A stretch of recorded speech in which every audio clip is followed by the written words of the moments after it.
Hello बच्चों, नमस्कार। कैसे हैं आप सब लोग? उम्मीद है बहुत अच्छे होंगे, शानदार, जिंदाबाद, जबरदस्त होंगे बच्चों।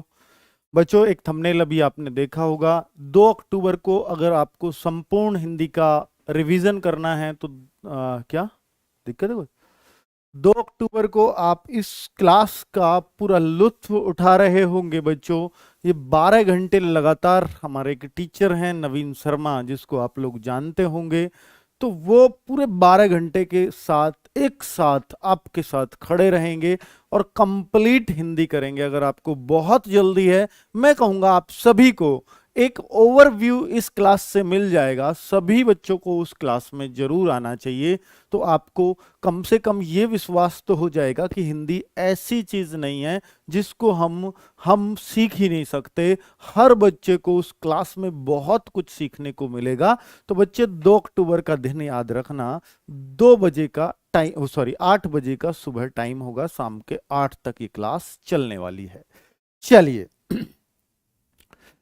बच्चे आ जाइए। और आप सब लोगों के सामने अब एक लक्ष्य भी है। और लक्ष्य क्या है आप सबको पता है कि 28 नवंबर को मेरा पेपर है। और बच्चे, हम 28 नवंबर बार बार इसलिए बोल रहे हैं क्योंकि अगर आपका सीटेट का है तो वो 13 दिसंबर का है। यदि हम 28 नवंबर को लक्ष्य लेके चलेंगे तो आपका यूपी टेट तो निकलेगा ही, सीटेट भी निकलेगा। तो सीटेट वाले बच्चे भी अब मैं 28 नवंबर हमारे सभी टीचर्स के मन से निकलेगा। हम कोशिश करेंगे कि 10 नवंबर तक आपका कोर्स पूरी तरह से कंप्लीट हो। और बिल्कुल बच्चे, कोई एक बच्चे का मैं कल कमेंट देख रहा था, सर आप जल्दी जल्दी तो नहीं करवाओगे इस चक्कर में, जल्दी कोर्स खत्म कराने के चक्कर में? बेटा, जल्दी कोर्स क्यों खत्म कराएंगे? हम उतना सब पढ़ाएंगे जितना आपके लिए इंपॉर्टेंट होगा, उस स्पीड से पढ़ाएंगे जिससे अभी पढ़ा रहे हैं। अगर आपको ये जल्दी लग रहा है तो फिर आपको स्लो कहीं लग ही नहीं सकता। बच्चे, हम वो हर संभव कोशिश कर रहे हैं जिससे आपको हर एक पॉइंट समझ में आए और रिवीजन की कम से कम जरूरत हो। इस चैनल की सबसे खास बात बच्चे ये है कि आपको रिवीजन की कम से कम जरूरत पड़े। और बच्चों, आप सभी को हर क्लास की पीडीएफ भी मिल रही होगी, जो पेड कोर्सेज में भी टाइम से नहीं मिलती। और यहां आपको फ्री कोर्स में भी बच्चे, हम अपनी ये जिम्मेदारी समझते हैं कि बच्चे को पीडीएफ चाहिए ही चाहिए, क्योंकि वो अपने इतने अच्छे नोट्स नहीं बना पाता है कई बार। तो बच्चों, रोजगार विद अंकित ऐप पर एक सेकेंडरी फोल्डर है पेड क्लास से अगला। किसी के में वो टीचिंग क्लास फोल्डर शो करेगा, किसी के में वो बाबू बैच फोल्डर शो करेगा। अपडेट कर लिया तो वो टीचिंग क्लास पीडीएफ शो कर जाएगा। जिसका पुराना वर्जन है उसके में वो बाबू बैच शो करेगा। उस पर क्लिक करेंगे, आपको हर सब्जेक्ट की पीडीएफ मिलेगी। 2 क्लास हुई हैं हर सब्जेक्ट में, पूरी दोनों क्लासेस की पीडीएफ आपको वहां से मिल जाएगी। डाउनलोड कर सकते हैं, प्रिंट निकलवा सकते हैं, सब कुछ कर सकते हैं बच्चों। ठीक है? क्या सबको इस बात की पता है ना बच्चों कि पीडीएफ कहां मिल रही हैं? ठीक है, चलो बहुत अच्छी बात है बच्चों। ये लाइन भी मैंने नीचे इसलिए ही चलवाई है कि आपको पीडीएफ का पता चल सके कि कहां है। ठीक है। और आप सबको पता लग रहा होगा कि वो वास्तव में बहुत शानदार नोट्स हैं। ठीक है? और वो बहुत बच्चे बहुत काम आने वाले हैं आपके आगे। अब बच्चे, मैं शुरुआत करता हूं। बच्चों, हम वर्णमाला में पढ़ चुके हैं स्वर को बहुत अच्छे से। हमारा स्वर से कैसा भी क्वेश्चन आएगा, मैंने सारे टीचिंग एग्जाम्स में जितने भी आए क्वेश्चन, सबसे अच्छी बात होती है यूपी टेट हो या सी टेट हो या आगे टीचिंग एग्जाम्स दोगे, DSSB का दोगे, यूपी पीआरटी दोगे या केवीएस का दोगे, कोई भी आप एग्जाम क्यों ना दे लेना बच्चे, सारे एग्जाम्स में एक खास बात होती है कि टीचिंग एग्जाम्स में क्वेश्चंस बहुत रिपीट होते हैं। केवीएस में पीआरटी का आ जाएगा, पीआरटी में पीजीटी का फंस जाएगा, पीजीटी में टीजीटी का आ जाएगा। ऐसे मिक्सअप बहुत चलता है। आप देखोगे हर क्वेश्चन रिपीटेड ही होता है कहीं ना कहीं। तो टीचिंग एग्जाम्स में ये नहीं कि मैंने यूपी टेट का एग्जाम दूंगा तो सिर्फ मैं यूपी टेट के क्वेश्चंस पे प्रैक्टिस करूं, नहीं। आप सी टेट के पे भी करिए, आप यूपी सुपर टेट के पे भी करिए, आप केवीएस का पेपर भी देखिए, उसमें जो हिंदी आई है आप पीजीटी की हिंदी भी देखिए, आप टीजीटी की भी हिंदी देखिए। पीजीटी हिंदी तो अपने आप में थोड़ा डीप जा सकता है, क्योंकि वहां हिंदी जिसका अपना सब्जेक्ट होता है, तो वहां साहित्य थोड़ा ज्यादा आ जाता है बच्चों। ठीक है, तो हम सब कुछ कराएंगे आपको, हर एक बात और हर चीज बच्चों आपकी रिपीटेड आपको इसमें मिलेगी। मैं आपको बता रहा हूं, हिंदी का एक क्वेश्चन आप नया नहीं दिखा सकते अपने पेपर में, यूपी टेट में, यूपी टेट की बात कर रहा हूं। एक क्वेश्चन आप नया नहीं दिखा पाओगे कि सर ये नया क्वेश्चन किसी एग्जाम में नहीं आया। हर क्वेश्चन रिपीटेड मिलेगा, ये मैं दावे के साथ कह सकता हूं बच्चों। ठीक है, तो बड़ा लिमिटेड सा सिलेबस है। चलो तो बच्चों अब शुरुआत करता हूं। भूमिका बन गई है पढ़ने की, सारे लोग लाइव आ चुके हैं, नहीं आए हैं तो प्लीज एक बार शेयर कर दीजिए अगर आप कर सकते हैं तो। बेटा कल मैंने स्वर पढ़ाया था, आज मैं व्यंजन पढ़ाऊंगा, उच्चारण स्थान पढ़ाऊंगा। ठीक है, तो व्यंजन की बात करूं, वे वर्ण जो स्वरों की सहायता से बोले जाते हैं, जो स्वरों की सहायता से, वर्ण क्या अक्षर कह सकते हो बच्चे, अक्षर कहिए तो ज्यादा अच्छा है। वे अक्षर जो स्वरों की सहायता से बोले जाते हो, सहायता से बोले जाते हैं, क्या कहलाते हैं, व्यंजन कहलाते हैं, बोले जाते हैं। इसका एग्जाम्पल मैं आपको दे चुका हूं कल भी, बेटा कल भी मैं इसका एग्जाम्पल आपको दे चुका हूं कि बच्चों की ऐसा कैसे हो सकता है सर, क्या सारे व्यंजन स्वरों की सहायता से बोले जाते हैं? हाँ बोलिए, का, खा, सब में ए का साउंड बाद में जरूर आएगा। तो जब ए का साउंड आ रहा है, अगर मैंने का बोला, क्या बोला, तो बच्चे इसमें बाद में ए बोल रहा है, तो आप कहिए कि इस व्यंजन को बोलने में मुझे ए का सहारा लेना पड़ा। और ए क्या था, कल मैंने आपको बहुत अच्छे से 11 स्वर पढ़ाए हैं, लेकिन वो बोलने के आधार पर सिर्फ 10 ही थे, क्योंकि री को हटा देते हैं बच्चों। क्लियर है? बहुत सही। चलो ऐप पर कट जिससे कोई अच्छा खोजने में प्रॉब्लम ना हो, चलो मैं उस पर भी विचार कर रहा हूं आगे कि ये वीडियोस ऐप पर मिल जाएं। आप लोग ये चाह रहे हैं बेटा, ऐप वाले ना खटिया खड़ी कर देंगे कि फ्री का मटेरियल क्यों दें हम ऐप पर, सर्वर उनका खर्च होता है उस पर चलो देखूंगा बच्चों, जो भी कोशिश हो सकती है। ठीक है, चलिए, वे वर्ण जो स्वरों की सहायता से बोले जाते हो। अब बच्चे मैं बात करता हूं व्यंजन की। अब कौन कौन से वो व्यंजन हैं जरा बात कर लेते हैं। व्यंजन कौन कौन से हैं जरा बात कर लेते हैं बच्चों। ठीक है, हम सारे व्यंजनों को अब लाइन से जानेंगे बच्चे। पहले मैं 25 व्यंजन लिखता हूं जिसको हम बोलते हैं स्पर्श व्यंजन। स्पर्श व्यंजन की आपकी 5 लाइन बनती हैं। याद रखिएगा कि ऐसे भी क्वेश्चन आया है कि स्पर्श व्यंजन कितनी पंक्तियों में लिखे जाते हैं। याद रखना, कितनी पंक्तियों में? 5 पंक्तियों में। पंक्तियां मैं आपको बना दे सकता हूं बच्चे, दे रहा हूं। जैसे अगर मैं देखूं बच्चों, कचट तप, सबसे अच्छा तरीका इनको लिखने का, अगर आपको नहीं आता है तो आप कचट तप याद रख लीजिए। क्या? कचट तप। जब आप कभी भी लिखते हैं ना बच्चे, तो हलंत जरूर लिखते हैं अगर व्यंजन लिखते हैं तो कै वर्ग। ठीक है, इसको वर्ग ही मान लेते हैं बच्चों। च वर्ग, पहले पहले वर्ण को हर जो एक पहला कॉलम है उसके पहले वर्ण को, यानी हर पंक्ति का पहला वर्ण है, ये पूरी पंक्ति आएगी उसका पहला वर्ण, पूरी पंक्ति पहला वर्ण, उस पहले वर्ण को वर्ग के नाम से बोल दिया जाता है कि ये ट वर्ग है, ये त वर्ग है और ये प वर्ग है।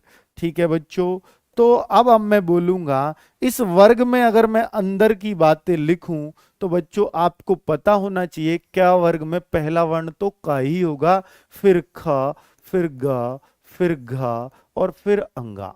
ठीक है बच्चों, फिर अगर और च वर्ग में लिखूं तो पहला तो च ही होगा, च, छ, ज, झ और इया, इया ऐसे बनता है।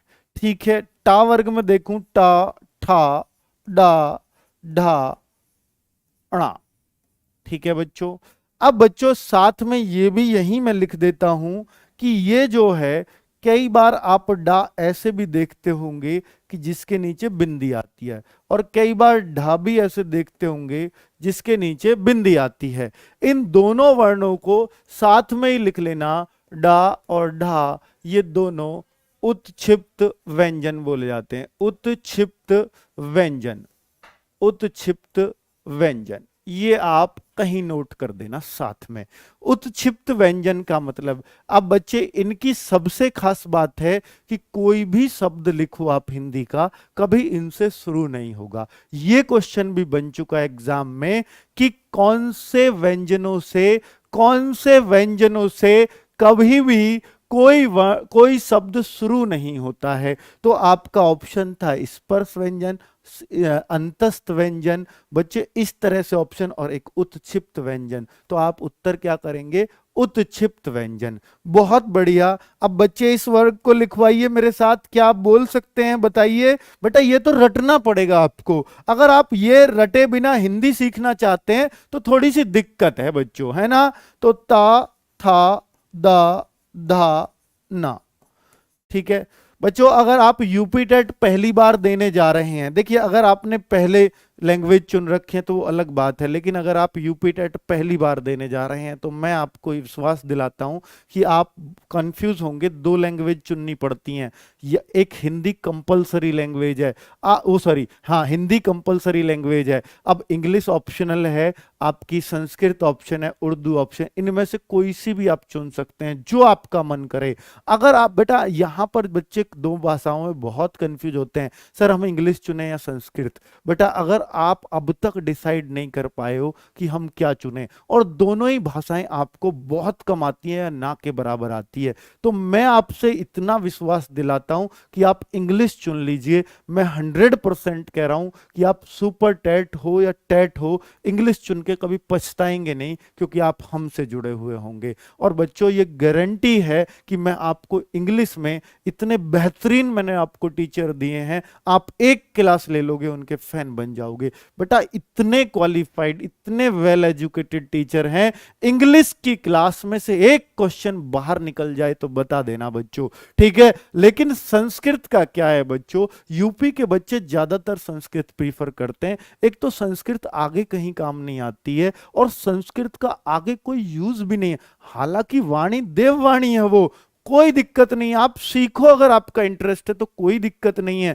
लेकिन बच्चों मैं आपसे कहता हूं, अगर अभी तक डिसाइड नहीं किया है तो इंग्लिश डिसाइड कर लेना। अगर आपको संस्कृत भी बिल्कुल नहीं आती तो भी इंग्लिश डिसाइड कर लेना। लेकिन अगर आप संस्कृत से पेपर दे चुके हो, और मैं 10-12 पहले भी सही कर देता था, तो आप जा सकते हो संस्कृत के साथ, ठीक है बच्चों। तो संस्कृत के लिए बहुत सारे बच्चे डिमांड कर रहे हैं, बेटा संस्कृत के टीचर की खोज चल रही है, जैसे ही खोज पूरी हो जाएगी अगले दिन यहां नजर आ जाएंगे, ठीक है। और कोई बात हो तो बताओ, सीटेट हो या यूपी टेट हो, इंग्लिश में बेटा आपको निराशा हाथ नहीं मिलेगी, इतना मैं कह सकता हूं। सर सीडीपी समझ में नहीं आ रही, बेटा सीडीपी और पेडागोजी दो ऐसे सब्जेक्ट हैं जो थोड़े देर से समझ में आएंगे, क्योंकि बड़े ही बोरिंग सब्जेक्ट होते हैं, लेकिन टीचर इस तरह से पढ़ा रही हैं कि आपका उनमें भी इंटरेस्ट पैदा हो सके। लेकिन इतना बता रहा हूं बच्चों, जो सब्जेक्ट जितना मुश्किल होता है ना, उसका क्वेश्चन उतना ही कम गहराई से पूछा जाता है, अर्थात उतना ही आसान पूछा जाता है।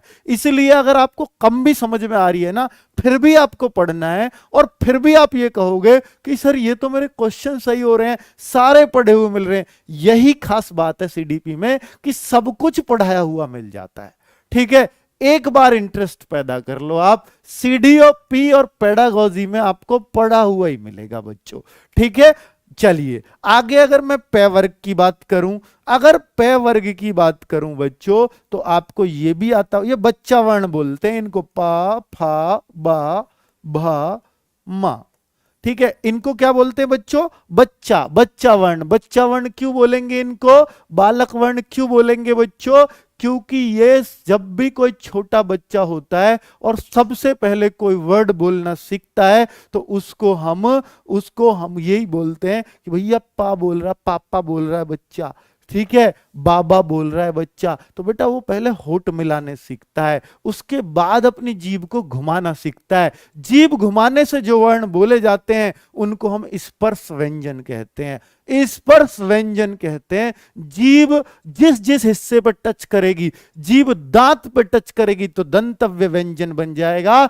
जीभ बेटा, जीभ अगर तालु को टच करेगी तो तालव्य व्यंजन बन जाएगा, और जीभ मूर्धन्य मूर्धा को टच करेगी तो मूर्धन्य व्यंजन बन जाएगा। अर्थात ये सारे स्पर्श व्यंजन होते हैं। तो स्पर्श व्यंजन की परिभाषा क्या हो गई? जो वर्ण जीभ जहां भी मुंह में हमारे कहीं भी स्पर्श करती है, तो जिन हिस्सों को स्पर्श करती है उसको उसी वर्ण के नाम से जाना जाता है। ठीक है बच्चों, तो वही स्पर्श है। स्पर्शी व्यंजन यानी जीभ के स्पर्श से बोले गए व्यंजन, वो स्पर्शी व्यंजन कहलाते हैं। अगर बच्चों मैं बात करूं कि ये पहला वर्ग है, इसको हम दूसरा वर्ग बोलते हैं, इसको हम तीसरा वर्ग बोलते हैं, इसको हम चौथा वर्ग बोलते हैं, इसको हम पांचवा वर्ग या पंचम वर्ग बोलते हैं। इन पंचम वर्ग को, यानी ये पूरा जो वर्ग है ना बच्चों, कौन सा वर्ग? पूरा वर्ग जो है यहां से लेकर के यहां से लेकर के ये जो पूरा वर्ग है, इस पंचमा अक्षर को हम नासिक्य वर्ण भी बोलते हैं। क्या? नासिक्य वर्ण, या करके अनुनासिक वर्ण बोलते हैं। ठीक है बच्चों, अनुनासिक व्यंजन, नासिक्य व्यंजन या वर्ण व्यंजन। ठीक है बच्चों, तो इनको हम अनुनासिक या नासिक के क्या होते हैं? नासिक के लग रहा है ना नाक से, तो बच्चों वही नाक से, तो नाक से इनको बोला जाता है। जिनको बोलने में ज्यादा चीजें नाक से निकले, समझ जाइए वो आपके वो पंचमा अक्षर में ही है सारे, उन्हीं को इसलिए नासिक्य कहते हैं। जैसे इसको बोल के देखो, ये अंगा, तो ऐसे लग रहा है जैसे नाक में कर गया हो वर्ण। बेटा ये देखूं तो ये इया है, इया, ठीक है, इया नाक में कर जा रहा है, अणा। बेटा मुंह का कम यूज, नाक का ज्यादा। नाक बंद करके बोल के देखो, आपको पता लग जाए कैसे बोलेंगे। नाक के बिना बोल नहीं सकते ये, ठीक है। और ये ना, ये मां। ठीक है बच्चों, ये जो वर्ण है ये सब नासिक्य हैं। बहुत सही। क्या यहां तक सारी पोजीशन क्लियर हो गई आपको? ट वर्ग मैं आपसे लिखवाऊंगा बेटा, अगर ट वर्ग लिखवाऊंगा तो आपको एकदम से याद आएगा टा ठा डा ढा ना, ऐसे याद आना चाहिए तुरंत। अगर मैं तय वर्ग बोलूं तो ता था दा धा ना, बेटा ऐसे याद होने चाहिए, क्योंकि ऐसे याद करोगे तो आपके उच्चारण स्थान बिल्कुल टिप्स पर होंगे और हर चीज आप बहुत आसानी से बता पाओगे। अगर मैं बच्चों और आगे चलूं तो और आगे, मुझे आज ये वर्णमाला खत्म करना है बच्चा, बिल्कुल खत्म कर दूंगा मैं, आपका साथ चाहिए बस। अगर मैं आगे बोलूं बच्चों तो ये मैंने लिखे हैं क्या? स्पर्श व्यंजन। इससे अगली लाइन में लिखता हूं मैं अंतस्थ व्यंजन। क्या? अंतस्थ व्यंजन। अगर मैं बेटा कल संधि चलेगी आपकी, क्या? कल संधि की क्लास होगी। बहुत सही। सुपर टेट का भी तैयारी करवाइए सर प्लीज। बेटा मैं सुपर टेट वालों से बोलना चाहूंगा कि देखिए, शैक्षिक कौशल जो चल रहा है 10 नंबर का आएगा,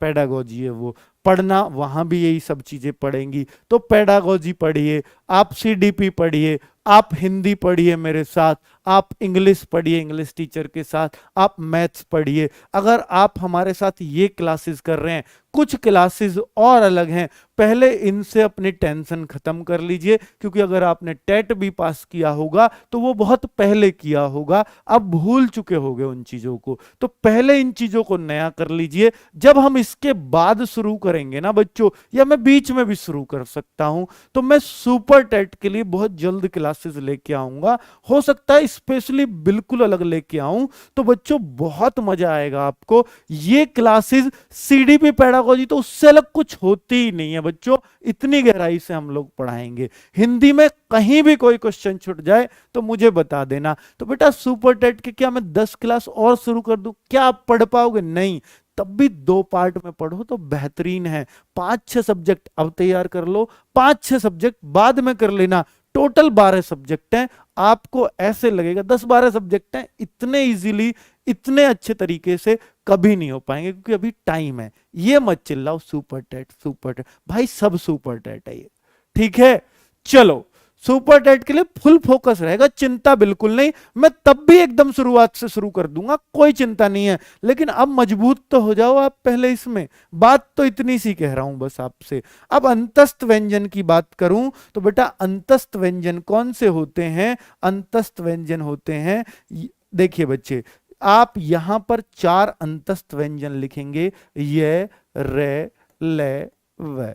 ठीक है बच्चों, ये 4 अंतस्थ व्यंजन होते हैं। अभी अंतस्थ व्यंजन में एक खास बात होती है, वो भी बताऊंगा, लेकिन उससे पहले आपको बता दूं, ऊष्मीय व्यंजन भी होते हैं। ऊष्मीय व्यंजन भी होते हैं।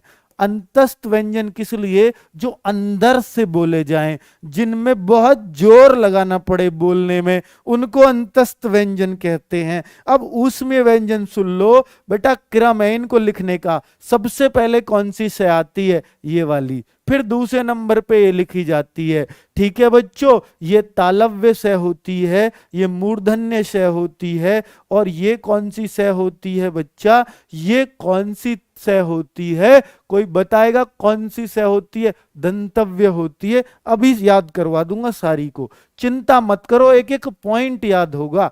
ये बेटा, ये 4 ऊष्मीय व्यंजन हैं, 4 अंतस्थ व्यंजन हैं। इनको ऊष्मीय किस लिए कहा गया है? ऊष्मीय इसलिए कहा गया है कि इनको बोलते टाइम हमारे मुख से ऊष्मा निकलती है। ऊष्मा क्या होता है बेटा? जो ऊष्मीय व्यंजन है ना, जो ऊष्मीय व्यंजन है, उनको हम संघर्षी व्यंजन भी कहते हैं। संघर्षी बेटा, संघर्ष करके आते हैं सारे व्यंजन। यानी बेटा इनको क्या बोलते हैं कि जब भी हम मुख से बोलें तो हमारे मुख से गर्म हवा निकलती है। बेटा गर्म हवा कब निकलेगी? गर्म चीज कब बनेगी?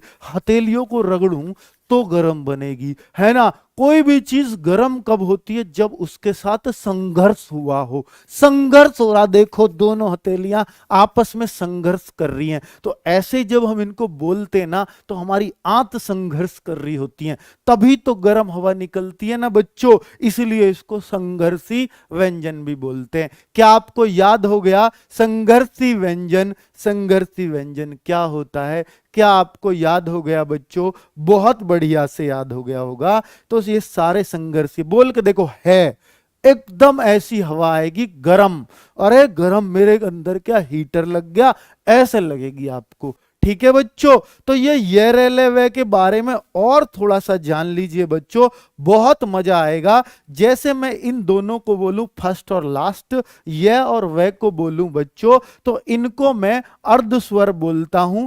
कहीं लिख दीजिए, ये और वे हमारे अर्ध स्वर हैं। अर्ध स्वर, इनको अर्ध स्वर, बेटा ये व्यंजन तो है ही, लेकिन इनको अर्ध स्वर की गिनती में रखा गया है। क्यों रखा गया है अर्ध स्वर की गिनती में? क्योंकि ये स्वरों के स्थान पर यूज हो जाते हैं कहीं कहीं। आप कहोगे सर कहां पर? बेटा मैं अगर बोलूं तो, मैं अगर आपको दिखाऊं तो बहुत सारी जगह हैं। कौआ बेटा, अब जैसे मैं बोलूं कुआ, कुआ आपने देखा होगा, ठीक है? तो अब मैं देखूं बच्चों, तो कौवा, कौवा को हम कौवा लिख सकते हैं, कुआ को हम कुआ लिख देते हैं कई बार, कुआ, है ना बच्चों? तो यहां पर हमने देखा एक के स्थान पे वे आ गया, एक के स्थान पर वे आ गया। तो ये जो वे है, ये स्वर के स्थान पे भी यूज हो जाता है कि नहीं? इसलिए ही तो इसको बोलते हैं कि भैया ये स्वर का भी काम कर देता है। क्या? वे। ये तो अभी वे का खेल देखा है, अभी ये का तो देखा ही नहीं। सर ये का भी दिखा दो। बेटा अगर मैं यहां पर लिख दूं महिलाएं, महिलाएं, इसको अगर मैं चाहूं तो एक स्वर से रिप्लेस कर सकता हूं। और आपने ये भी लिखा देखा होगा कि ये दोनों ही करेक्ट है बच्चों, कोई ये नहीं कह सकता ये वाला ज्यादा करेक्ट है या ये वाला। महिलाएं दोनों बिल्कुल सही लिखे हुए हैं बच्चों। आपने देखा होगा, कई बार आपने ये देखा होगा लिए को ऐसे भी लिख देते हैं, ऐसे लिए, ठीक है? और ऐसे भी देखा होगा लिए। तो आपने देखा ये की साथ ए आ गया, ये की जगह ए आ गया। तो कितनी जगह आपने देखा ना बच्चों, कितने आराम से आप कह सकते हो कि भैया ये और वे दोनों ही स्वरों के स्थान पर, क्योंकि ये क्या था? स्वर था, स्वर तो कल ही पढ़ाए हैं। तो स्वर के स्थान पर दोनों व्यंजन यूज हो जाते हैं, इसलिए हम इनको क्या बोलते हैं? अर्ध स्वर बोल देते हैं। अब बच्चों ये जो दो हैं, देखिए अंतस्थ व्यंजनों में अपनी एक खास बात होती है।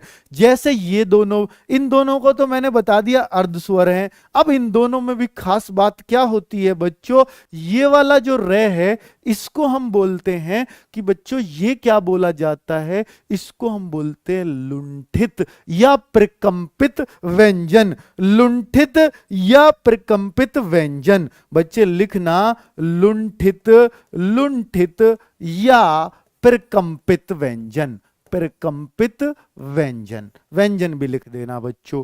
तो ये रे का बच्चे लुंठित या प्रकंपित व्यंजन। अगर मैं बच्चों और किसको देखता हूं, क्या और रह गया, ये लुंठित और प्रकंपित क्यों बोला जाता है सर? अगर देखिए बेटा, वैसे ही लुंठ सा तो ये हो ही रहा है, ये रहा घुंडी उंडी खा के, है ना, लुंठित सा तो हो ही रहा है, कुंचित सा, एक जगह इकट्ठा सा। ठीक है, कोई बात नहीं, नहीं समझ में आया तो मैं आपको बताता हूं। प्रकंपित के हिसाब से समझ सकते हो कि जब हम इसको बोलते हैं तो हमारी जीभ कंपन सा कर रही होती है, कंपन, प्रकंपित, कंपन, कंपन से ही वर्ड बना है प्रकंपित। तो बच्चों अगर मैं रे को देखूं, रे रे बोल के देखो, रे, आपकी जीभ कंपन करने लगती है, इसलिए हम इसको प्रकंपित व्यंजन बोल सकते हैं। अब बच्चों अगर हम ले को बोलकर देखें तो ले को बोलते हैं पार्श्विक, क्या, पार्श्विक व्यंजन। पार्श्विक व्यंजन क्यों बोलते हैं बच्चों इसको? पार्श्व माने होता है पीठ, पीठ का पर्यायवाची है पार्श्व। पीठ मतलब पीछे, हर किसी की बैक, हिंदी अंग्रेजी में नहीं बोलते बैक, बैक मतलब पीछे। अब बच्चों ये क्या है, ले को हम फिर पीछे क्यों बोलते हैं बेटा? ले को इसलिए बोलते हैं, एक बार बोल के देखो, ले, ले, सारी चीज जीभ पर निर्भर कर रही है, स्पर्श व्यंजन, क्योंकि जीभ स्पर्श करती है बेटा। इसको भी जैसे ले बोलोगे, ले बोल के देखो, ले, तो आपकी जो जीभ का पिछला हिस्सा है ना वो दांतों से टकराता है, ले, ले, जैसे ऐसे टकराता है ऊपर जाके, तो जीभ के पिछले हिस्से से बोला जाता है, ये बैक साइड से, इसलिए इसको पार्श्विक व्यंजन कहते हैं। समझ में आ गया बच्चों? हाँ, अब कोई बच्चा कह रहा है सर आगत व्यंजन भी तो होते हैं। बेटा अभी तो संयुक्त व्यंजन भी होते हैं, आगत भी होते हैं, मैं अभी बताऊंगा आगत भी, ठीक है। अब मैं आपसे संयुक्त व्यंजन की भी बात कर लेता हूं। तो बच्चे संयुक्त व्यंजन कैसे याद रखने हमें? संयुक्त व्यंजन, ठीक है, बहुत ही इंपॉर्टेंट बात है। अब बच्चों इनको भी याद रख लेना, क्षत्रज्ञ, क्षत्रज्ञ और श्रेय, लास्ट में श्रेय। तो ये चार होते हैं संयुक्त व्यंजन। संयुक्त व्यंजन का मतलब क्या होगा बच्चों? कि ये दो चीजों के संयोग से बने होंगे, दो वर्णों के संयोग से बने होंगे। बच्चों अगर क्लास अच्छी लग रही है तो लाइक कर दीजिए। एक बच्चा कह रहा है, नेहा चौधरी कह रही है, सर क्लियर नहीं दिख रहा। ऐसा तो हो ही नहीं सकता सर, दिखता नहीं कैसे? मैं तो बहुत साफ साफ बोर्ड पे लिख रहा हूं और ये कलर भी बहुत प्यारा है, ठीक है, इस पे वर्ड भी बहुत अच्छा आता है, ठीक है। आप थोड़ी सी क्वालिटी बढ़ा लीजिए वीडियो की, हैं तो आपको बहुत अच्छा दिखेगा। बहुत सही बच्चों, देखिए आप बहुत सारे अच्छे कमेंट कर रहे हो, सर मौज कर दी सर, बहुत मस्त पढ़ा। बेटा मैं ना शर्माता हूँ अपने अच्छे कमेंट पढ़ने में, इसलिए जो अच्छा पढ़ते हो मैं उसको नहीं पढ़ता, जो खराब लिखते हो ना या जो मुझे बुराई दिखती है मैं उसको पहले पढ़ता हूं, ठीक है, ताकि मैं आपकी समस्या का सॉल्यूशन कुछ बता सकूं। बहुत सही। देखिए क्षत्रज्ञ, ये जो है, ये जो बच्चे, हम इसको कह सकते हैं कि ये किस किस से मिलके बना है, ये किससे मिलके, ये किससे मिलके। तो बच्चों जब संयुक्त है तो दो से मिलके बना होगा। याद रखना पहला वाले में हलंत होगा, दूसरे वाले में हलंत नहीं होगा। क्या प्लस है, ये पूरा, ये आधा। अगर मैं इसकी बात करूं तो तय आधा और रे पूरा। बेटा त्रय, ये तो साफ ही पता था कि इसमें त्रय, देखिए इसमें कोई नहीं कह सकता रे पूरा होता, और मैंने कल ही बता दिया था जब भी ऐसे रे लगेगा वो पूरा ही होगा। आधा रे होता है हमेशा ऊपर, जैसे वर्ग में चढ़ता है, कर्म में चढ़ता है, धर्म में चढ़ता है, वो वाला रे होता है आधा रे, ठीक है बच्चों, बहुत सही। और अगर मैं इसको देखूं तो बेटा इसमें जय आधा और ईया पूरा, ठीक है, ईया से भी बनता है, देख लो। और ये जो है बच्चे श्रेय, अब श्रेय इसमें पता है तो से जरूर होगा, लेकिन से कौन सा बेटा, से सलजम वाला से होता है। और ये आधा, पहले अक्षर सब में आधे आधे होंगे, ये याद रखेंगे आप। बहुत ही बढ़िया, बहुत ही मस्त। सर पेडागोजी बिल्कुल भी समझ नहीं आ रही है, शिखा यादव बोल रही हैं।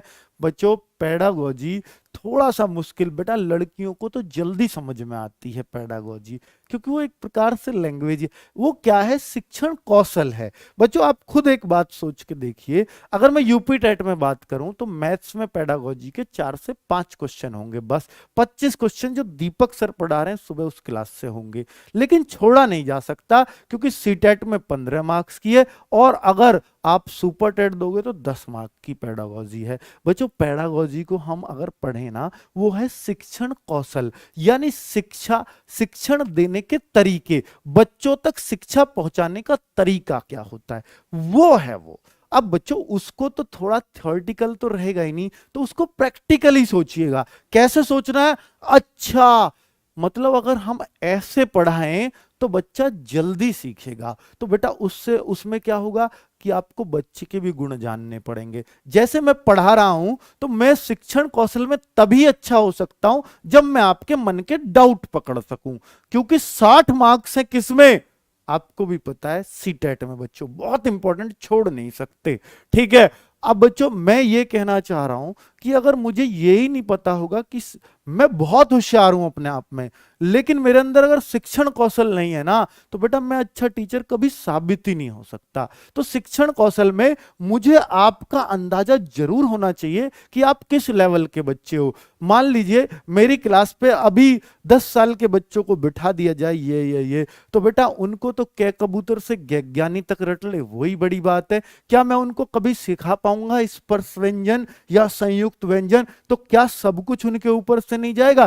फिर उनको मुझे नाच नाच कर कूद कूद कर पढ़ाना पड़ेगा ताकि अट्रैक्शन पैदा कर सकूं, ठीक है। तो एज भी उसमें डिसाइड होती है किस बच्चे को कैसे पढ़ाना है। तो वो सारी चीजें बेटा थोड़ा सा मेहनत उसमें करनी पड़ेगी कि आपको पढ़ाना सीखना है, और इसलिए तो ये टेस्ट हो रहे हैं कि आपको पढ़ाना आना चाहिए, ठीक है। तो पेडागोजी पे थोड़े दिन बच्चों, मेरे कहने से आप 8 से 10 दिन बहुत मेहनत से पढ़ो उस सब्जेक्ट को, और पूरा मन लगा के। पहले ये मत बनाओ कि सर मुझे समझ नहीं आ रहा, बेटा कोशिश तो करो, और फिर आप देखोगे 10 दिन मन लगा लो, 11वें दिन आप खुद कह दोगे सर बहुत अच्छा मन लग गया। 10 दिन मेरे कहने से मैडम की क्लास पूरे मन से हर चीज रट दो, और फिर कहना कि मेरा मन लगा या नहीं लगा, बेटा बहुत मजा आ जाएगा। ये मैं आपको पर्सनल एक्सपीरियंस अपना बता रहा हूं, ताकि आपको, हाँ पूरी हिंदी कराऊंगा, ताकि आपको बेटा उस सब्जेक्ट से नफरत ना हो जाए। जिस सब्जेक्ट से जिस बच्चे को आज तक नफरत हुई है, वो बच्चा हमेशा उसमें कमजोर रह गया है बच्चों। चलिए, तो संयुक्त व्यंजन मैंने आपको बता दिया है बच्चों क्या होता है, बहुत अच्छे से आप समझ पाए होंगे। अब बच्चों बहुत सारे बच्चे कह रहे हैं सर आगत व्यंजन भी बता दो। बेटा आगत व्यंजन क्या होता है, दरअसल में मैंने कल आगत स्वर का भी जिक्र नहीं किया था, मैं यहां कर देता हूं कि आगत स्वर हमने एक माना है बच्चों। क्या माना है? एक। क्या होता है वो? ओ। तो ये ओ बनता कहां है? Doctor, doctor, toffee, coffee. ये जो है अगर कोई पूछे ये क्या है, तो बेटा ये स्वर है। क्या? ये स्वर है ओ जो है। तो ये ओ जो है स्वरों में रखा, क्योंकि ये मात्रा होती है। मात्रा को हम किस में लेते हैं? स्वरों में, ठीक है। तो ये कहां से आया? इंग्लिश से। तो बेटा ये हमारा शब्द कभी डॉक्टर था ही नहीं। हमारा क्या शब्द था? हमारा तो चिकित्सक शब्द था, वैद्य शब्द था। हम तो बेटा कभी डॉक्टर बोलते ही नहीं थे। ये तो अंग्रेजी को हिंदी ने अडॉप्ट कर लिया। अब हिंदी में अगर डॉक्टर लिखेंगे तो ऐसा लिखा जाएगा, अब ऐसा लिखा जाएगा तो हिंदी ने पूछा ये कहां से आया, हमने बोल दिया ये अंग्रेजी से हमने उधार ले लिया। तो बेटा इसलिए इसको आगत स्वर बोला गया। बहुत सही। अगर मैं देखूं बच्चों आगत व्यंजनों की बात करूं, तो आगत व्यंजन हमारे ज्यादातर आपको फारसी से मिलेंगे। और बच्चों जो पहले क वर्ग है उसको आप पूरा लिख दीजिए। ये लिख दिया मैंने, ख ख ग। का, खा, गा, ये जिनमें नुक्ता लगा दिया है, बस ये इसको बोलते हैं नुक्ता, अगर एक बिंदी लगा दी है। इनको बोलने का क्या कोई और तरीका भी? हाँ बच्चों, और बता रहा हूं, ये 5 आप याद रख लीजिए व्यंजन है, आगत व्यंजन हमारे, जा और फ। जैसे हम बोलते हैं ना बेटा जफर, एक बोलते हैं जफर, जफर थोड़ा सा झन्नाट के साथ, जफर, ठीक है। तो वहां पर हम इसको थोड़ा सा वजनदार तरीके से बोलते हैं, ठीक है। तो अब जो फारसी भाषा है ना, जो अरबी भाषा है, उनमें इन वर्णों का यूज किया जाता है इस तरह से बोलने में, ठीक है। पानी लेके आना भाई थोड़ा सा। तो इनको हम आगत व्यंजन बोलते हैं बच्चों। उम्मीद है आप बहुत अच्छे से समझ गए होंगे कि आगत व्यंजन कौन से होने वाले हैं, ठीक है बच्चों। बहुत कुछ मैं आपको बता पाया। अब बच्चों मैं बात करता हूं, आपने सुना होगा, 2 चीजें जरूर सुनी होंगी, एक सघोष और एक अघोष, एक अल्प प्राण, एक महाप्राण। व्यंजनों को 2 तरीके से बांटेंगे। पहला एक तरीका है उसको घोषत्व के आधार पर, दूसरा तरीका है प्राण वायु के आधार पर। तो बच्चा याद रखना कि घोषत्व के आधार पर, घोषत्व के आधार पर व्यंजन, व्यंजन के प्रकार, व्यंजन के प्रकार, जैसे कल हमने स्वर को 3 तरीके से बांटा था, चौथा भी था उत्पत्ति के आधार पर, ऊपर है ना, उत्पत्ति के आधार पर। तो हमने व्यंजनों को ऊपर भी बांट लिया, अंतस्थ, स्पर्श, फिर वो किसके आधार पर है बेटा? वो जीभ के स्पर्श के आधार पर थे, ठीक है। तो वो तो हमने उस हिसाब से बांट दिया, या उनकी उत्पत्ति के आधार पर कह सकते हो। लेकिन अब किसके आधार पर कह रहा हूं मैं? घोषत्व के आधार पर। व्यंजन के प्रकार सिर्फ 2 ही होते हैं बेटा, एक तो अघोष आपने बहुत बार सुना होगा, और दूसरा होता है घोष। अब घोष को हम सघोष भी बोलते हैं, याद रखना। घोष और सघोष बिल्कुल एक ही बात होती है, सेम बात होती है बच्चों।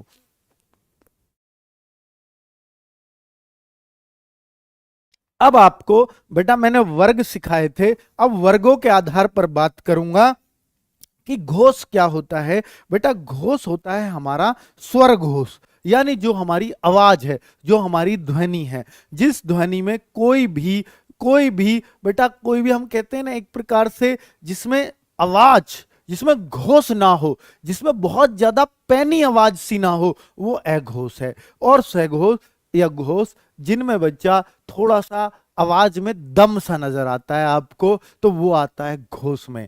अब मैं आपसे बोलूंगा कि इसमें मैं आपको देसी तरीके में पढ़ा रहा हूं, पैसे आवाज में दम सा आता है, बाकी इनको कोई पूछेगा नहीं अघोष क्या होता है बेटा, ये पूछेगा अघोष व्यंजन कौन से हैं, अघोष व्यंजन कौन सा नहीं है, सघोष व्यंजन कौन सा है, सघोष व्यंजन कौन सा नहीं है। कोई अघोष की परिभाषा नहीं पूछने वाला आपसे, ठीक है। चलिए, तो प्रैक्टिस सेट भी मिलेगा, लेकिन बच्चे वो तब अभी कुछ दिन रुक के मिलेगा, अभी कुछ कोर्स ही नहीं हुआ, तो प्रैक्टिस सेट कैसे करवा दूं? तो पहला और बेटा दूसरा, मैंने आपको ऊपर 5 वर्ग दिए हैं ना, 1 से 5। बेटा आपको बस इस बात की गारंटी दे सकता हूं, मैं किसी की भी नहीं दूंगा, पर इस बात की गारंटी दे सकता हूं, चाहे आप 4000 का कोर्स लेना, या 5000 का, या 8000 का, या 10,000 का, आपने अगर इस कोर्स से क्लास ली है तो आप हर उस बच्चे को टक्कर दे पाओगे, मैं कहूंगा उनसे बेहतरीन स्कोर कर पाओगे जिसने पैसे में देकर क्लासेस ली हैं, ठीक है। और ये गारंटी है बच्चों इस बात की, रोजगार विद अंकित चैनल पहले से फेमस रहा है, अपने कंटेंट को अगर किसी से पैसा भी लिया है वो तो ना के बराबर ही लिया है बच्चों। आज तक कोई 1000 से ऊपर का कोर्स ही नहीं बनाया बेटा, 900 तक का भी नहीं बनाया, और बताओ, ठीक है। अभी 1 साल हुआ है मैं इस शिक्षा के जगत में, और टीचिंग लाइन में तो अभी जस्ट 10 दिन हुए हैं, 5 दिन हुए हैं बेटा। अब पता चलेगी टीचिंग वालों को भी, उनको भी जमीन पे आना ही पड़ेगा, जो बहुत लंबा ऊंचा कोर्स बेचते हैं, ठीक है। और उनकी क्योंकि टक्कर में अब हम खड़े हैं। चलो बच्चों, तो फर्स्ट और सेकंड, और अगर बोले बच्चों थर्ड, बस फ्री की चीज की वैल्यू नहीं करते बच्चे, बात इतनी सी है। अगर आपने इसकी वैल्यू समझ ली तो किसी भी पेड क्लास से बढ़िया बता दो, अगर नहीं तो लेके दिखा दो एक बार पेड कोर्स, और पता लग जाएगी आपको कौन क्या पढ़ाता है। ले आना टक्कर पे बच्चों, first and second, third fourth और फिफ्थ। इसमें हम फर्स्ट सेकंड को रखते हैं, इसमें हम थर्ड फोर्थ फिफ्थ को रखते हैं। बच्चों ये फर्स्ट सेकंड क्या है, क्योंकि जो मैंने आपको चीजें ऊपर बताई थी आपको पता ही होंगी बच्चों। देखिए ये जो मैंने ऊपर आपको बताई थी कि फर्स्ट क्या है, देखिए जो फर्स्ट है इसमें पांचों आएंगे, सेकंड में ये पांचों, थर्ड में ये पांचों, फोर्थ में ये पांचों, फिफ्थ में ये पांचों। बात आ गई समझ में कि फर्स्ट सेकंड थर्ड मैं किसको बोल रहा हूं बच्चों। तो यहां पर आप समझ गए होंगे कि फर्स्ट सेकंड अघोष के लिए बोलते हैं और बाकी थर्ड फोर्थ फिफ्थ घोष के लिए बोलेंगे बच्चों। क्लियर है जी? बिल्कुल। यहां तक कोई दिक्कत किसी बच्चे को? क्या सारे स्पर्शी व्यंजनों को बांट दोगे आप? ये स्पर्शी को बांटा है अभी सिर्फ मैंने, 5 वर्ग वालों को बांटा है। अभी तो अंतस्थ भी रह गया सर, अभी तो उसमें भी रह गया। अंतस्थ को किधर रखोगे बेटा? अंतस्थ 4 होते हैं, या र ला वा। तो बेटा इसको याद रखना कि या रा ला वा किधर जाएंगे, तो या रा ला वा आपके जाएंगे बेटा या रा ला वा। ठीक है, ये घोष की तरफ जाते हैं, या रा ला वा। और बच्चों अघोष में हम किसको रखेंगे? अघोष। देखिए जैसे से जितने 3 से हैं हमारे पास, यानी उनको हम ऊष्मीय व्यंजन या संघर्षी व्यंजन बोलते हैं। तीनों से और उसके साथ होता है। तो जो से तो से को हम सघोष में ले लें, कितना आसान है, जबकि नहीं उल्टा होता है। तो से तीनों जो से जाती हैं, क्रम में लिखना से को, पहले ये वाली से, फिर ये वाली से, फिर ये वाली से, तीनों से अघोष में जाएंगी और है इधर चला जाएगा। बच्चे टूट गए, अर्थात संघर्षी व्यंजन टूट गए। तीनों से तुम यहां जाओ, है बोला मैं इधर जाऊंगा, है बोला मैं उधर जाऊंगा, तो है उधर चला गया। अब बच्चे अब अगर और बात करूं तो और किसकी बात करूंगा मैं? स्वरों की। तो स्वर किधर जाते हैं? तो बेटा स्वर सारे सघोष में होते हैं, सारे स्वर सघोष में होते हैं। हमने सबको तोड़ दिया और बेटा जो संयुक्त है उनको नहीं बांटते, क्योंकि उनमें तो 2-2 ध्वनि है, कोई उधर रह जाएगा कोई उधर रह जाएगा, इसलिए संयुक्त को इसमें नहीं बांटते। तो टोटल अगर अघोष की बात करूं तो 5 ये रहे, 5 ये रहे, 5 और 5 10 और 3 13। अगर कोई आपसे अघोष पूछे, हालांकि ये गिनती कभी नहीं पूछी जाती, तो अघोष 13 होते हैं। बहुत बढ़िया। और बच्चे अगर मैं देखूं 15, 4 19 और 1 20, 20 बेटा ये आपके व्यंजनों की बात कर रहा हूं। 13 व्यंजन, 20 टोटल 33 ही व्यंजन होते हैं, आपको भी पता है। अब बच्चों आप क्यों सर उच्छिप्त को किधर लेंगे, डे और ढे को किधर लेंगे? कोई अगर बच्चे के मन में ये बात हो उच्छिप्त वाले, वो तो आ गए बच्चों। देखिए ये कौन सा वर्ग है, मैंने आपको बताया था कौन सा वर्ग है, बस मुझे इतना बताइए कि ये कौन से वर्ग में आते हैं? टे वर्ग में आते हैं। तो टा, था, डा, डा ये वाला होता है और ढा ये वाला होता है। उन्हीं के साथ जिसमें ये आएंगे उसी में आएंगे। तो बेटा फर्स्ट सेकंड ये थर्ड और फोर्थ है, तो थर्ड फोर्थ ये रहा, तो उच्छिप्त व्यंजन दोनों इसी में आएंगे, अर्थात घोष के अंदर आ जाएंगे। कितने बढ़िया तरीके से मैंने आपको ये बात बता दी। अगर कोई उच्छिप्त भी पूछेगा तो इनमें ही आएंगे। फिर तो सर उच्छिप्त ज्यादा हो जाएंगे, बेटा इनको ना थोड़ा नेग्लेक्ट करके चलते हैं, इसलिए इनकी कभी संख्या नहीं पूछी जाती है। उच्छिप्त को जोड़ देंगे तो 22 हो जाएंगे व्यंजन व्यंजन, और उच्छिप्त को ना जोड़ूं तो 20 हो जाएंगे। अब बच्चे स्वर, स्वर 20 में आते हैं। स्वर कितने होते हैं? स्वर बेटा 10 होते हैं। अगर मैं इसको बोलने के आधार पर देखूं तो 10 और लिखने के आधार पर 11। रे तो पहले ही दे दिया है, तो हम 10 में ही काउंट करेंगे। तो 20 और 10 एक प्रकार से 30 भी कह सकते हो, इनको मिला दो तो 32 भी कह सकते हो। इसलिए कभी संख्या नहीं पूछी जाती। कारण बता दिया बच्चे आपको सारा। क्या अब आपको पूरा क्लियर हो गया? अघोष सघोष क्या अपने आप लिख सकते हो आप? बहुत बढ़िया तरीके से आप लिख दोगे, मुझे पूरी उम्मीद है। अब बच्चे मैं दूसरा प्रकार बांटता हूं। अब मैं आपको बोलूंगा प्राण वायु के आधार पर। क्या? प्राण वायु के आधार पर, प्राण वायु के आधार पर। अब क्या करूंगा इस पर करूंगा प्राण वायु के आधार पर व्यंजन के प्रकार, व्यंजन के प्रकार। बेटा व्यंजन कितने प्रकार का होता है प्राणवायु के आधार पर? तो बेटा दो ही तरीके का होता है, दो ही प्रकार का होता है, एक अल्प प्राण, एक महाप्राण। अल्प प्राण और एक महाप्राण। महाप्राण बेटा अब इसको कैसे बांटे सर? तो बेटा अल्प प्राण में जो आएंगे तो अल्प प्राण में हम लेंगे फर्स्ट थर्ड, इसमें एक एक छोड़ के, सेकंड छोड़ दिया आपका, फोर्थ छोड़ देंगे, फर्स्ट थर्ड फोर्थ ये अल्प प्राण होंगे और बाकी जो बचे वो महाप्राण होंगे। बेटा महाप्राण किन को बोलते हैं और अल्प प्राण किसको बोलते हैं? अल्प प्राण उसको कहते हैं जिनमें अल्प आयु, अल्प वायु निकले हमारे शरीर से, प्राण वायु अल्प निकले। अर्थात देखो इन वर्णों को बोलोगे तो बड़े प्राण निकलेंगे, बोलने में बड़ा जोर पड़ेगा, और इनको बोलोगे बड़े आराम से बोल दोगे। जैसे अगर मैं इनको बोलूं ना तो जैसे क, ग और अंगा, ठीक है, लेकिन मैं जब इसको बोलूंगा खा, घा, तो बेटा ऐसा लग रही खा, खा, खा बोलने में जोर पड़ता है, घा ऐसे लग रही है जैसे अभी प्राण निकल के गिरेंगे। तो जो जिनमें ज्यादा जोर पड़े बोलने में वह महाप्राण होते हैं बच्चों, ठीक है, ज्यादा महान निकल रहे हैं, बड़े प्राण निकल रहे हैं, महाप्राण। अल्प माने थोड़े से प्राण निकल रहे हैं, ठीक है बच्चों। तो इस तरीके से याद रख लेंगे। बेटा देखो मैंने ऊपर भी अघोष पढ़ाया था, ए उसमें भी आ रहा था, दूसरा तो सघोष था, और इधर भी ए आ रहा है। तो जिन दोनों में ए आता है उनमें फर्स्ट जरूर आता है, तो याद रखिए, क्योंकि एपएनआर का सबसे फर्स्ट वर्ण भी एसएनआर ही होता है, तो इसलिए इन दोनों को फर्स्ट तो जरूर देंगे। ये याद रखने की ट्रिक है, मैं भी ऐसे याद रखता हूं। तो फर्स्ट एंड सेकंड यहां भी दिया था और यहां फर्स्ट थर्ड फोर्थ दिया है, बचा कुचा दूसरी साइड चला जाता है बच्चों। क्या आपने भी ऐसे याद किए? जरूर बताना एक बार। बहुत बढ़िया।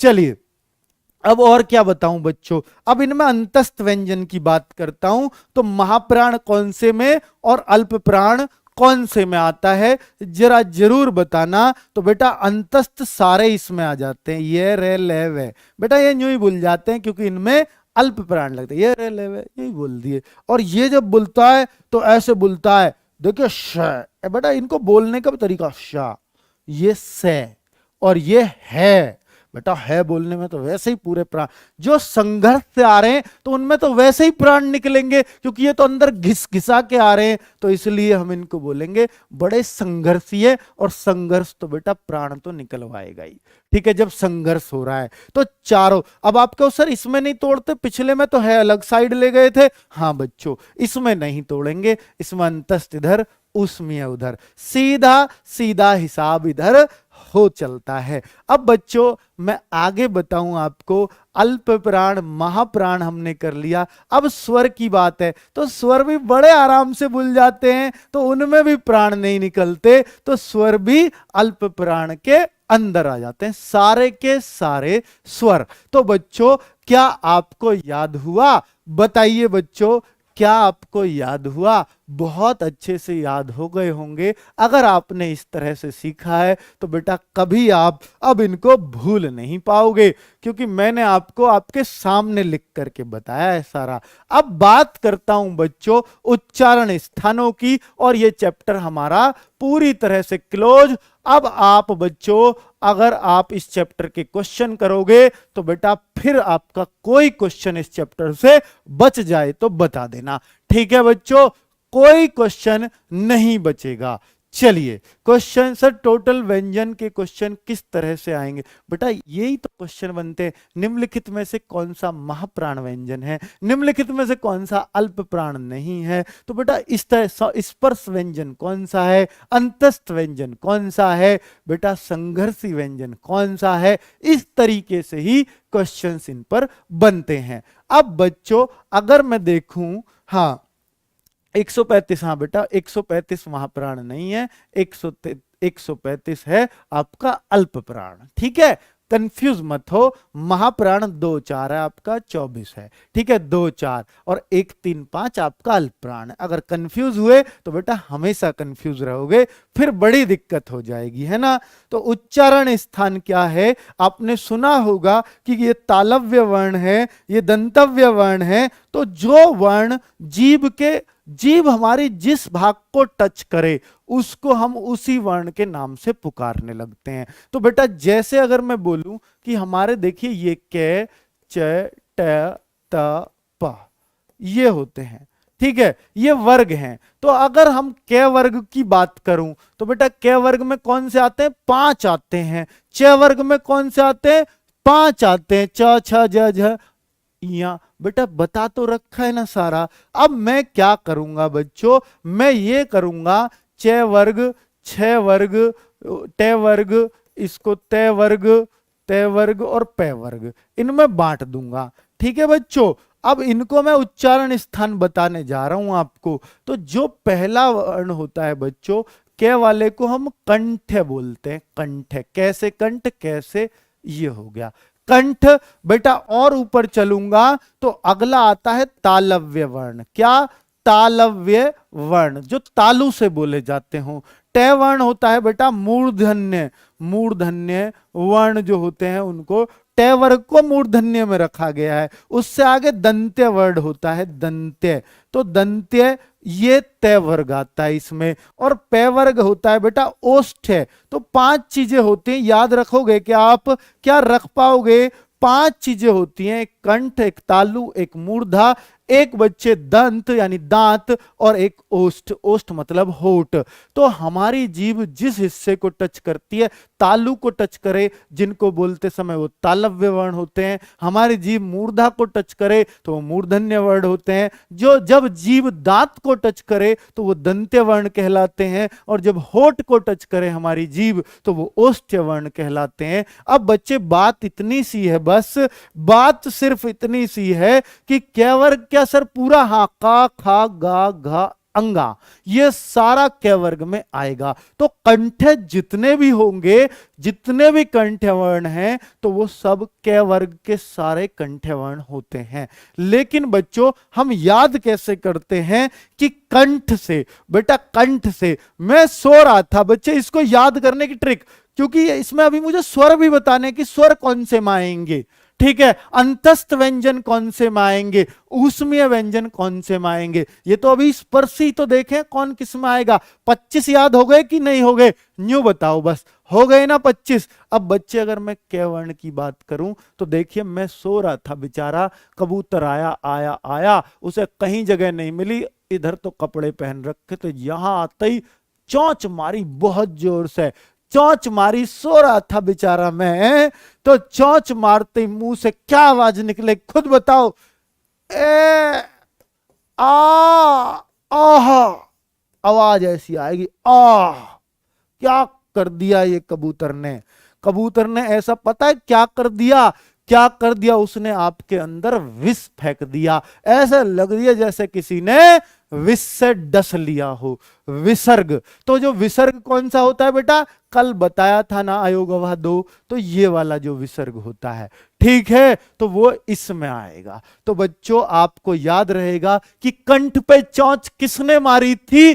कै कबूतर ने मारी थी। अगर कै कबूतर ने मारी थी तो पूरा कै वर्ग इसके अंदर आ जाएगा। क्या बात याद रही बच्चों? बहुत बढ़िया से। अब मैं च वर्ग की बात करता हूं, अभी के अभी याद होंगे सारे के सारे। जब च वर्ग की बात करता हूं बच्चों तो इसको ऐसे याद कर। तालु क्या होता है आप जानते हैं बेटा? जो हमारे ऊपर का हिस्सा है ना, जब हम तिल्ली जलाते हैं माचिस के मुंह में दे ले, अंजू निकाल, देख जलती हुई है, देख जलती हुई, देखो मेरा मुंह फुकता ही नहीं है। तो वो जो मुंह नहीं फुकता ना, वो तालु और मूर्धा होते हैं, 2 हिस्से उसमें। जो आगे का यानी दांतों का जस्ट पिछला, बेटा जीभ के ऊपर की जो छत है ना, छत, हमारी छत वो है। और आगे की छत जो दांतों की साइड की वो मूर्धा है, और पिछली छत गले की साइड की तालव्य है, तालु है, तालु। तो वही मैं कहना चाह रहा हूं। तो बेटा तालु क्या होता है? तो तालु होता वही छत। ठीक है, अब आपको अगर मैं बोलूं, अगर मैं आपके बोलूं बेटा टोटल व्यंजन, देखिए इसके कोई फिक्स नहीं है। टोटल व्यंजन आपको कोई फिक्स नहीं बताएगा। अगर मैं बोलूं 25 स्पर्श, 4 अंतस्थ, 4 आपके ऊष्मीय, तो 33 व्यंजन पे बात खत्म कर दी जाती है। ठीक है, लेकिन अगर उसमें उत्क्षिप्त मिला दूं तो वो 35 बन जाते हैं बच्चों। ठीक है, अगर उसमें मैं और 4 मिला दूं, 4 39 यानी संयुक्त व्यंजन, तो वो 39 बन जाते हैं। तो और बेटा और भी मिलाने वाले मिला देते हैं, जैसे आगत व्यंजन को मिला दिया। इसलिए कभी इसकी कोई फिक्स गिनती नहीं पूछी जाती है, इसलिए आप टाल मारो उसकी। बहुत बढ़िया। अब अगर मैं बोलूं च वर्ग की बात, बेटा च वर्ग को याद करना कितना आसान है। च चम्मच पढ़ते आए हैं ना आज तक, तो याद रखना च चम्मच से याद करवा रहा हूं। च चम्मच से मां अपने बच्चे को दूध पिला रही थी, च चम्मच से बच्चे को दूध पिला रही थी। बच्चा पी रहा था, ला मम्मी, और ला बेटा। पिए गया बच्चा, अचानक से रोया। रोया रोया कैसे रोएगा बच्चा, बताओ ना, कैसे रोएगा बच्चा? बच्चा रोएगा ई करेगा, ई करेगा बच्चा। और क्या करेगा? बच्चे की मां ने पूछा ई क्यों कर रहा है? चम्मच लग गई क्या?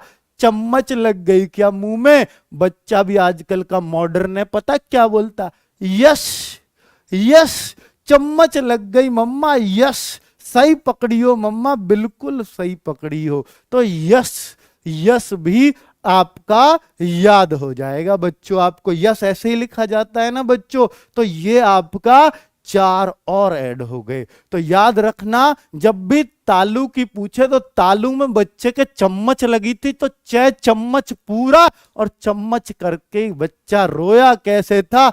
ई करके रोया था। और फिर मम्मा ने पूछा चम्मच, तो बेटा यस बोला था उसने। बहुत बढ़िया। अब मैं ट वर्ग की बात करता हूं, तो बेटा ट वर्ग को हम ऐसे याद रख सकते हैं, जैसे अब देखिए ट वर्ग को आप ऐसे याद रख लो कि ट वर्ग को, कि देखिए मुर्दा, वैसे हम मुर्दा को मुर्दा ही कह दे कि भैया मुर्दा हो गया, वो तो मर लिया। मुर्दा क्यों? ज्यादा टमाटर खा लिए, टैट टमाटर। मुर्दा क्यों बना? घने टमाटर खा लिए भाई, टमाटर खा लिए। अब भाई टमाटर खा लिए तो वैद्य को बुलाओ भाई, हो सके अभी जिंदा हो जाए। तो बेटा पहले जमाने में वैद्य भी कैसे रहते थे? ऋषि टाइप रहते थे, ऋषि टाइप।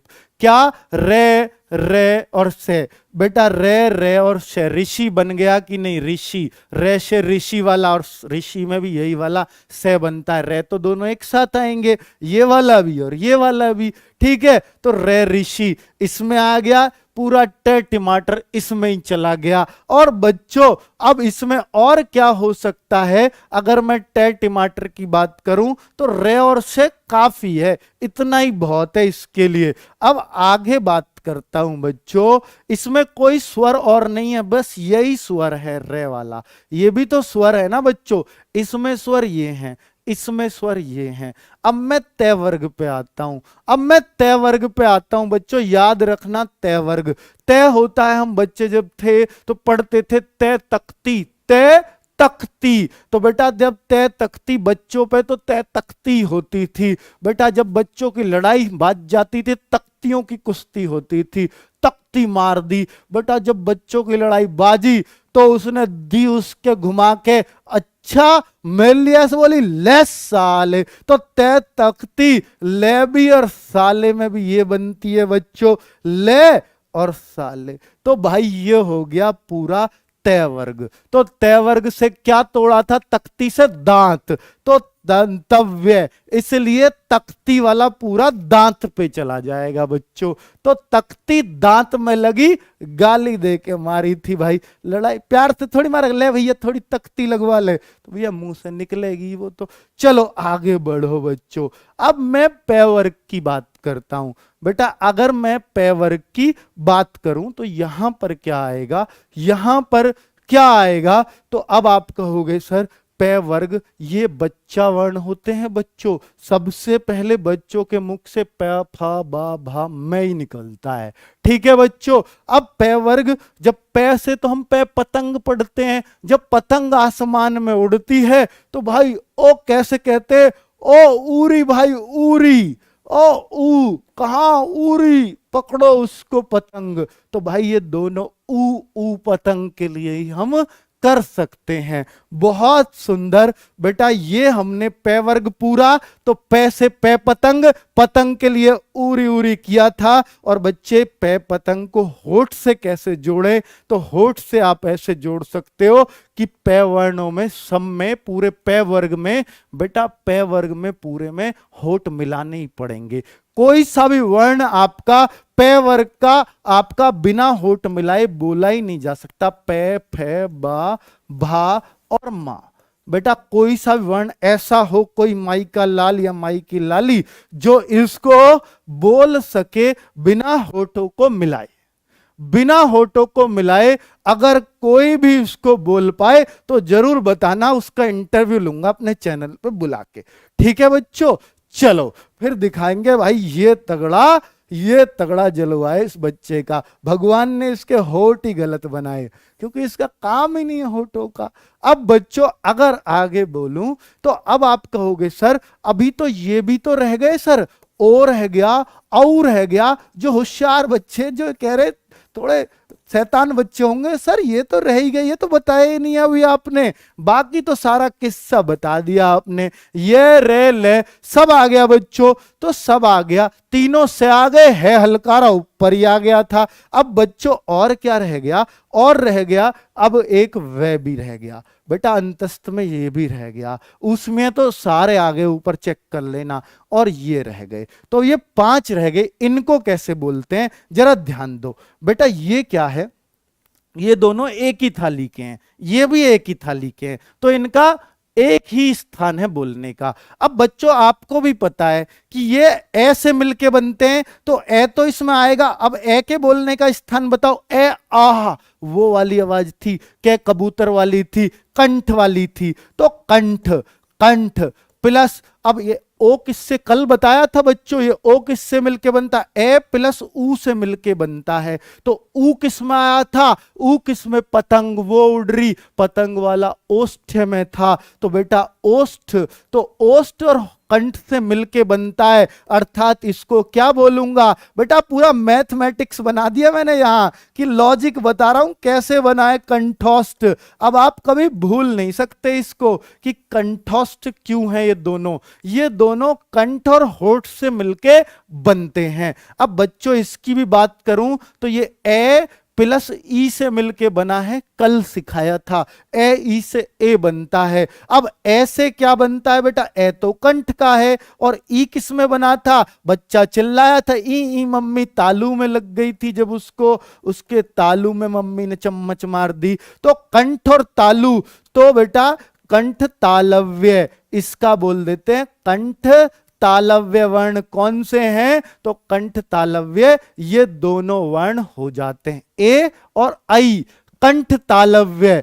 अब बच्चों मैं इसको बोलूं तो ये भी 2 से मिलकर है, ये कैसे बोल सकता हूं 2 पे सर, इसको ऐसे बोलते हो, एक बार बोल के बताओ, वे बोल के बताओ, वे बेटा ऐसा लग रहा है हमारे दांत जो है ना, जीभ का कहीं काम नहीं इसका, वे दांत होठों को काट के फेंक देंगे। वे बोल के देखो, दांत जो है होठ को काट के खा जाएंगे आज, ऐसे लग रहा है। तो इसलिए दंत प्लस होठ, अर्थात इसको दंत औष्ठ कहता हूं। और बच्चे ये चैप्टर बिल्कुल पूरी तरह से क्लोज हो जाता है। अब आपको हर किसी का उच्चारण स्थान पता है, और मुझे पता है बच्चों अब आप इस पे किसी पे नहीं अटकोगे। ये चैप्टर मैंने आपकी लाइफ से खत्म कर दिया, ऐसा मान सकता हूं। बेटा पसंद आया हो तो लाइक जरूर करके जाना, और अपने दोस्तों से, बच्चों आपसे हाथ जोड़ के रिक्वेस्ट कर रहा हूं,